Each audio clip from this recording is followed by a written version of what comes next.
ఒక్కసారి కొమ్మూరి గోల్డ్ కి కాల్ చేయండి. తాకట్లో ఉన్న మీ బంగారాన్ని విడిపించి మార్కెట్ ప్రైస్ కి వాళ్ళు కొనుక్కుని మిగతా డబ్బులు మీకు ఇచ్చేస్తారు. హాయ్, వెల్కమ్ టు మనం టీవీ. మనం టీవీ ఉన్నది మన కోసం. డెడ్ బాడీలను వదలని అమ్మాయిలు శవాల కొవ్వును శరీరాల్లోకి ఎక్కించుకొని చిత్ర విచిత్రాలు చేస్తున్నారు. కొంతమంది అమ్మాయిలు తమ అందం కోసం నిజంగా ఏమైనా చేస్తారు. తమ ముఖం నుంచి బాడీ వరకు ప్రతి పార్టు ప్రత్యేకంగా కనిపించాలనే ఆ తపనతో ఈ మధ్య ఇంకా ఏవేవి కూడా చేస్తున్నారు. తాజాగా అమెరికాలో బయటపడిన ఒక రహస్యమైన ట్రీట్మెంట్ నిజంగా ప్రపంచాన్నే నోరు వెళ్ళబెట్టేలా చేసింది. చనిపోయిన వ్యక్తుల నుంచి కొవ్వును సేకరించి దాన్ని అమ్మాయిలకు ఇంజెక్ట్ చేస్తున్నారట. ఛీ, ఇదేం పాడు పనులు అని అనుకుంటున్నారా? అయితే ఇది ఒక సరికొత్త కాస్మోటిక్ ట్రెండ్. శవాల కొవ్వును ఏం చేసుకుంటారు? సోషల్ మీడియాలో బాగా ట్రెండ్ అవ్వడం కోసం ఈ మధ్య అమ్మాయిలు తమ షేపులు మార్చుకుంటున్నారు. ఇప్పటికే ఆర్టిఫిషియల్ బ్రెస్ట్ కావచ్చు, బట్స్ కావచ్చు చేయించుకుంటున్నారు, మనం చూస్తున్నాం. అయితే వాటిని సింథటిక్తో తయారు చేస్తారు. వాటి వల్ల భవిష్యత్తులో సమస్యలు ఏర్పడే ప్రమాదం ఉంది. అందుకే కొందరు ప్రత్యామ్నాయ మార్గాలను కూడా ఎంచుకుంటున్నారు. అందులో భాగంగానే ఇప్పుడు ఈ ట్రెండ్ మొదలైంది. శవాల నుంచి సేకరించిన కొవ్వును రొమ్ములు, పిరుదులు సైజ్ పెంచేలాగా, అంటే ఆ బ్రెస్ట్ కావచ్చు, బట్స్ కావచ్చు, సైజ్ పెంచేలా ఫిల్లర్స్లా ఉపయోగిస్తున్నారు. దీనివల్ల సైడ్ ఎఫెక్ట్స్ తక్కువనే ప్రచారం మొదలు కావడంతో డిమాండ్ కూడా అమాంతంగా ఒకసారి పెరిగిపోయింది.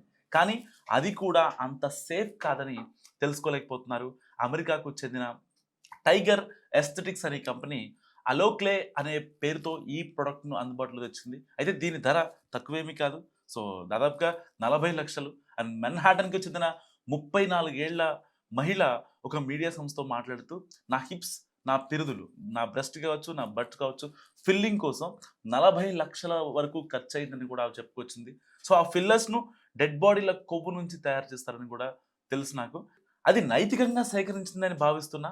దాంతో ట్రీట్మెంట్ చేయించుకోవడం తప్పు అని నాకు ఎక్కడ అనిపించలేదు కూడా ఆవిడ నిర్మోహమాటంగా చెప్పింది. ఒకప్పుడు మెడికల్ ప్రాక్టీస్కు, ఇప్పుడు వాస్తవానికి శవాల నుంచి సేకరించే కొవ్వులను కేవలం మెడికల్ ప్రాక్టీస్ కోసమే ఉపయోగించేవారు.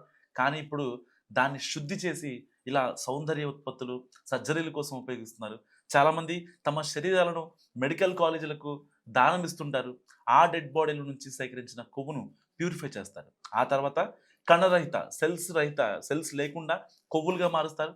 రోగ నిరోధక ప్రతిస్పందన నిరోధించడం కోసం ఆ కొవ్వులో ఉండే DNA, సజీవ కణాలను పూర్తిగా తొలగించేస్తారు.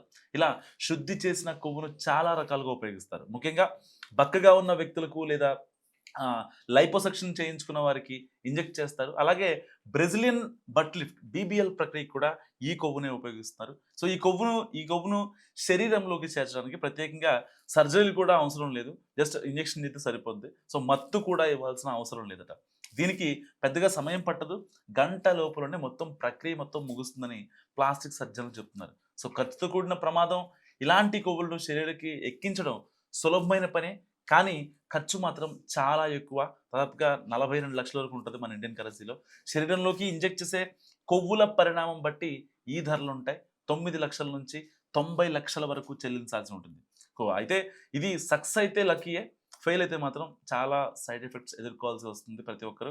ఆ కొవ్వులను రక్తనాళాల్లోకి సరిగ్గా ఇంజెక్ట్ చేయకపోతే ఫ్యాట్ ఎంబోలిజం ఏర్పడే ప్రమాదం కూడా ఉంది. అంటే ఈ కొవ్వు కణాలు రక్తనాళాల్లో రక్త ప్రవాహాన్ని అడ్డుకుని అలర్జీలు, శ్వాస సంబంధిత సమస్యలకు కారణం కావచ్చు. రొమ్ము కణాల్లోకి జీవ పదార్థమైన కొవ్వును ఇంజెక్ట్ చేయడం వల్ల మైక్రో కాల్సిఫికేషన్లు ఏర్పడతాయని, దానివల్ల క్యాన్సర్ కణాలను కనుగొనడం కష్టమవుతుందని కూడా నిపుణులు చెప్తున్న పరిస్థితి. వాస్తవానికి శరీరం దానం చేసేది ప్రాణాలు రక్షించే ఔషధాల తయారీకి అవసరమైన ప్రయోగాల కోసం, కానీ అమ్మాయిలు తమ అందాలను పెంచుకునేందుకు కాదు. మరి ఈ నైతికత ఇది ఎలా అవుతుందని కూడా చాలామంది ప్రశ్నిస్తున్న పరిస్థితి. మరి మీరేమనుకుంటున్నారు దీని గురించి? మస్తుగా కామెంట్ చేయండి. చూస్తున్నాం మనం టీవీ.